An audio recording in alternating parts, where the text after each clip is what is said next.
আর এখন থেকেই পুজোর ভিড় নিয়ন্ত্রণে নজর। আগে ভাগে সব থানাকে ব্লুপ্রিন্ট তৈরির নির্দেশ, অর্থাৎ পুলিশ প্রশাসন সতর্ক।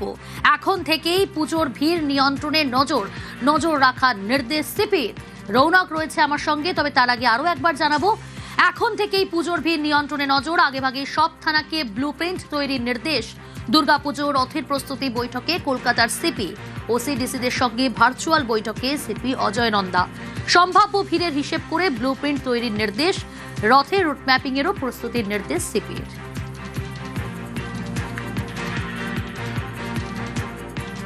বাগডোগরায় তৃণমূল উপপ্রধানকে ডিম, উপপ্রধান বিশ্বজিৎ ঘোষকে লক্ষ্য করে ডিম।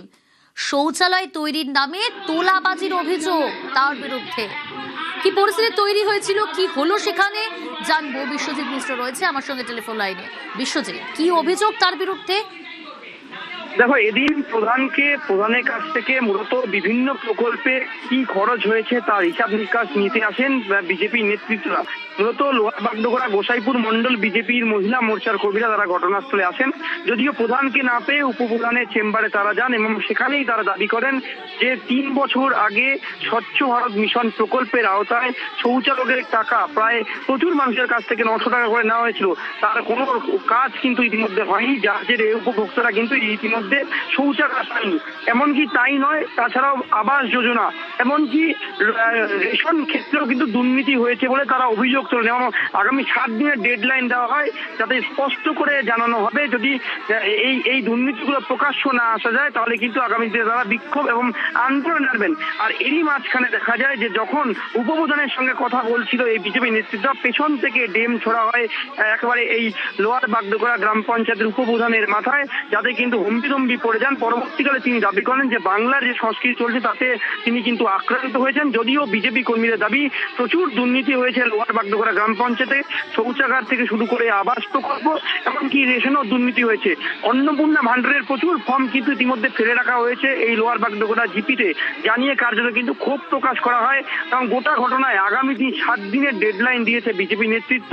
স্বচ্ছভাবে কি কাজ হয়েছে, কোন কোন খাতে কত টাকা খরচ হয়েছে তার হিসাব দিতে হবে। তা না হলে কিন্তু আগামী দিনের ফের বৃহত্তর আন্দোলনে নামবে বিজেপি নেতৃত্ব। যদিও উপপ্রধানের দাবি এর আগে তারা হিসাব দিয়েছে, এবং বিজেপি নেতৃত্বের দাবি কোনোভাবে হিসাব মিলছে না। যদি না মেলে তাহলে কিন্তু পরস্পর আন্দোলনে নামবে তারা। আর ইতিমধ্যে ডিম ছোড়াকে কেন্দ্র করে ফের কিন্তু ক্ষোভ প্রকাশ দেখা যায় এই বিজেপি নেতৃত্বের মধ্যে। বেশ বিশ্বজিৎ।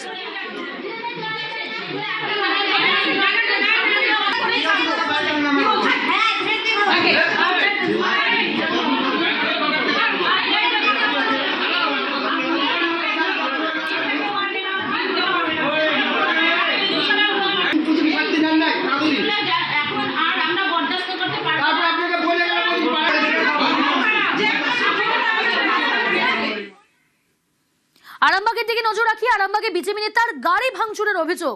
পুরসুরার জেলেপাড়ায় বাড়ির সামনে গাড়ি দাঁড় করানো ছিল, আর গত রাতে সেই গাড়ি ভাঙচুরের অভিযোগ। বিজেপির আরামবাগ সাংগঠনিক জেলা সভাপতি সুশান্ত বেরার। শুভদীপ রয়েছে আমার সঙ্গে। শুভদীপ, কারা গাড়ি ভাঙচুর করলো?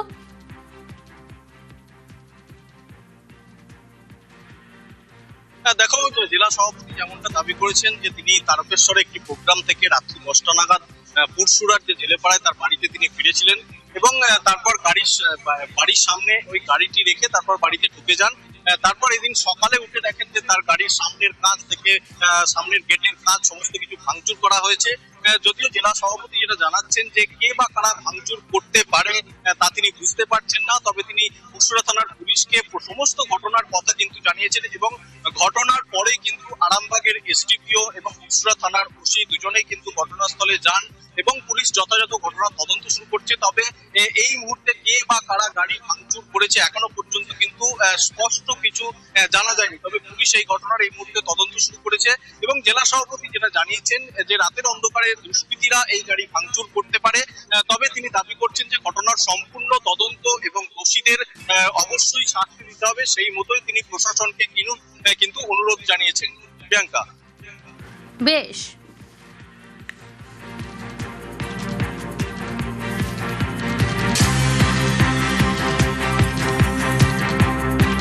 প্রোগ্রাম সেরে বাড়ি ফিরেছি, রাত্রি 10টা 10:30 নাগাদ ফিরেছি, কিন্তু কখন ঘটনা ঘটেছে আমি এটা জানিও না।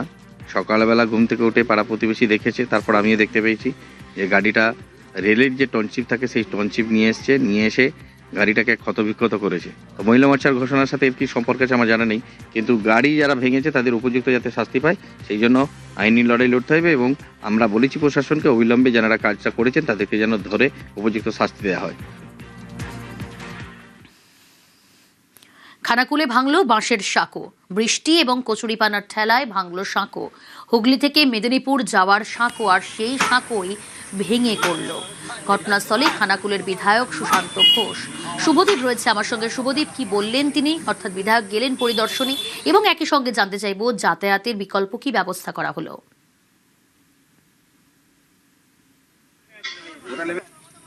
একেবারেই এদিন খানাকুলের যে গড়ের ঘাট এলাকা রয়েছে সেখানে রূপনারায়ণ নদের উপরেই কিন্তু এই বাঁশের সেতু দিয়ে পশ্চিম মেদিনীপুর এবং হুগলি দুই জেলার মানুষের কিন্তু যাতায়াত ছিল। এদিন সকালবেলা সেই বাঁশের সেতু কিন্তু ভেঙে যায়। এই ঘটনার খবর পেয়ে কিন্তু খানাকুলের বিধায়ক সুশান্ত ঘোষ সেখানে যান।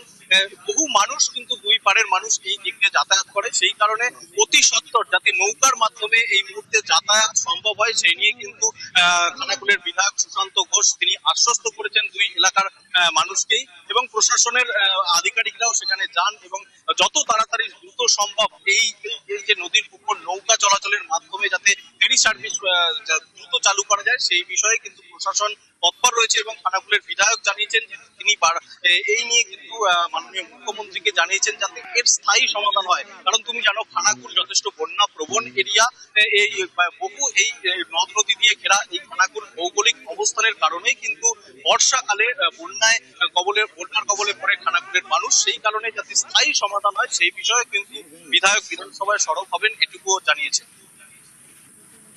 বেশ,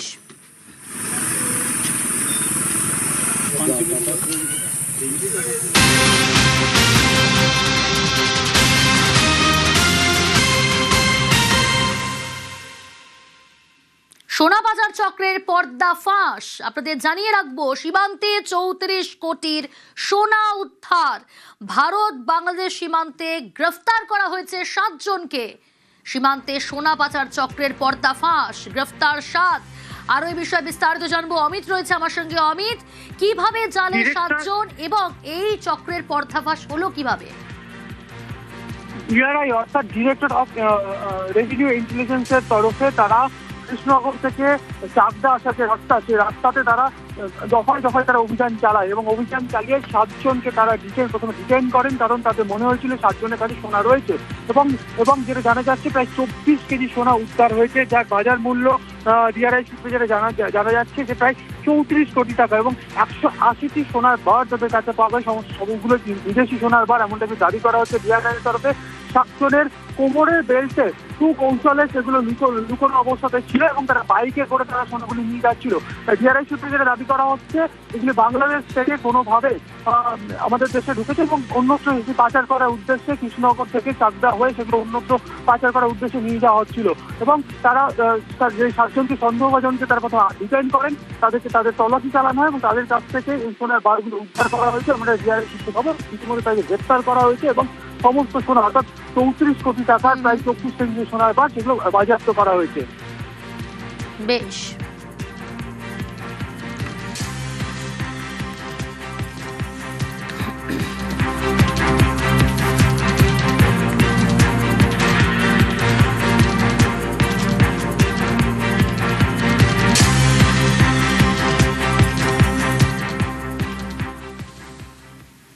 আর এখন থেকেই পুজোর ভিড় নিয়ন্ত্রণে নজর। আগে ভাগে সব থানাকে ব্লুপ্রিন্ট তৈরির নির্দেশ, অর্থাৎ পুলিশ প্রশাসন সতর্ক। এখন থেকেই পুজোর ভিড় নিয়ন্ত্রণে নজর রাখার নির্দেশ সিপির। রৌনক রয়েছে আমার সঙ্গে, তবে তার আগে আরো একবার জানাবো, এখন থেকেই পুজোর ভিড় নিয়ন্ত্রণে নজর। আগে ভাগে সব থানাকে ব্লুপ্রিন্ট তৈরির নির্দেশ। দুর্গাপুজোর রথের প্রস্তুতি বৈঠকে কলকাতার সিপি ওসিডিসিদের সঙ্গে ভার্চুয়াল বৈঠকে সিপি অজয় নন্দা। সম্ভাব্য ভিড়ের হিসেব করে ব্লুপ্রিন্ট তৈরির নির্দেশ, রথের রুট ম্যাপিং এরও প্রস্তুতির নির্দেশ সিপির।